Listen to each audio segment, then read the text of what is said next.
Okay, so this is my FileZilla FTP server tutorial. First, you're going to want to go to Google and Google FileZilla server download. It's important to get the server and not the client. The server is for hosting and the client is for connecting. Once you have that downloaded, you're going to want to run it and install. Keep in mind that I wouldn't keep a desktop icon, it's pretty useless.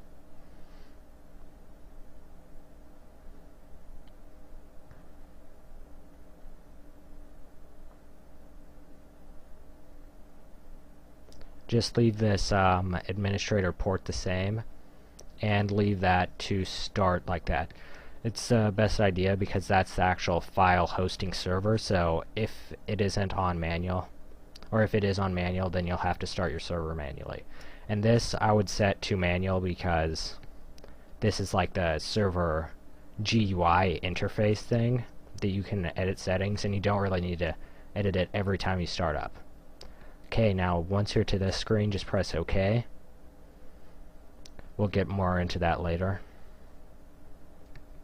Now go to Edit, Settings, and Administrator Settings. You're going to want to set a password, anything you want, and this will be used on that first box to log in. Here is a welcome message. You can edit that however you like. It displays when somebody logs into your FTP. Auto ban, we'll get back to more of that stuff later.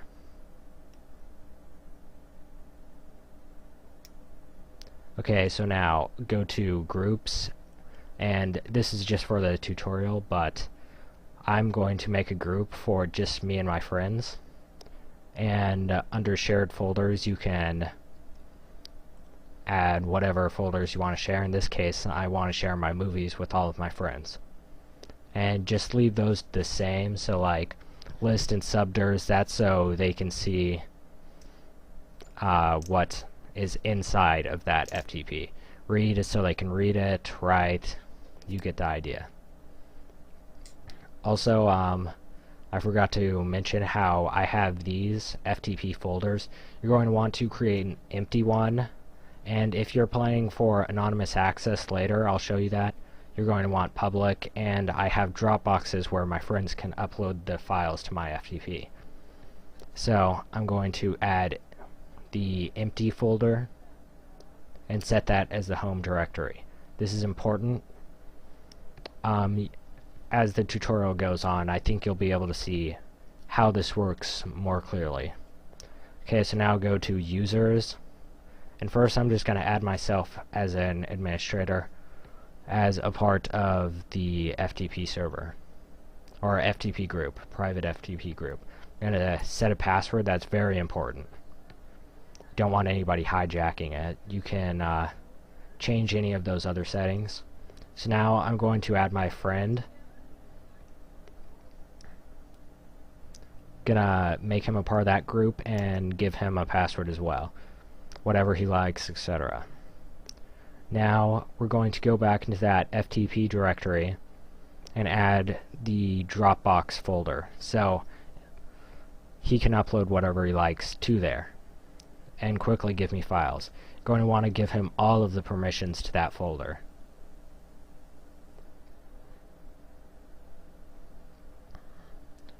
Okay, so now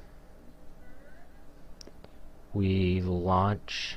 Oh, first we have to port forward, so go to when I'm connected directly into the modem, so I'm only behind Windows Firewall.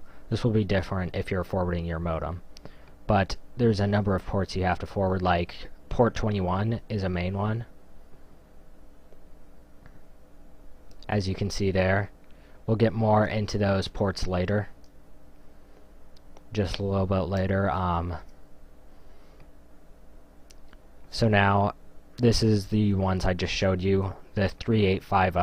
You're going to want to go to there, and for passive settings, add the port range to whatever you like. It doesn't really matter, but that's definitely a necessary step. So as you can see here in my firewall port settings,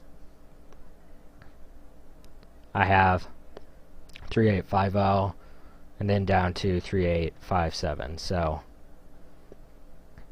and you do have to forward all of those individually, and yes, it is annoying. Okay, so now I forgot to do this earlier, but when you're giving your users or whatever folders, as you can see it's there now, you do slash for in the alias thing. You right click it, say edit alias, and then you go to slash and then whatever you want. So like for movies, I do slash movies, and you can see all of your movies there. And if you want to go directly to the movies, then you do FTP : / your IP / movies / and then that'll bring you directly to it. Okay, so now auto ban, I would enable that. It's so worms or viruses don't try to like break into your FTP trying a bunch of different passwords. I've had that happen more than once. So now we'll do the SSL / TSL security. First, you're going to want to go to generate certificate. I do 284-bit.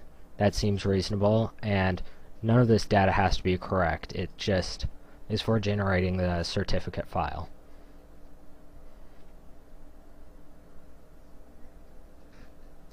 Just type some random stuff in here. It doesn't really matter.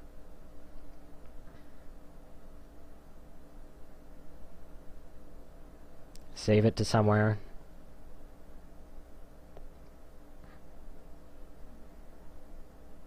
This may take a second, and then it'll say generated successfully. You're going to want to give it a password. It doesn't really matter if you remember this. I like haven't found a reason to ever have to use it as well. Do not enable the second box, but do enable the third box. At least, well, don't enable the second box if you're planning on anonymous access that's unencrypted, or anybody that is accessing the FTP that is unencrypted. Also, you're going to have to forward this port that we saw there, port 990. I'm not sure if it's TCP or UDP, but when in doubt, forward both of them. That's my theory anyways.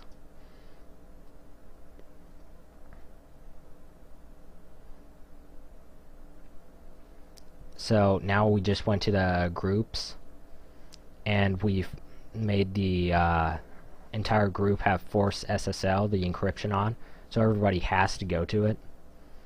But you can also do it for individual users like I just did.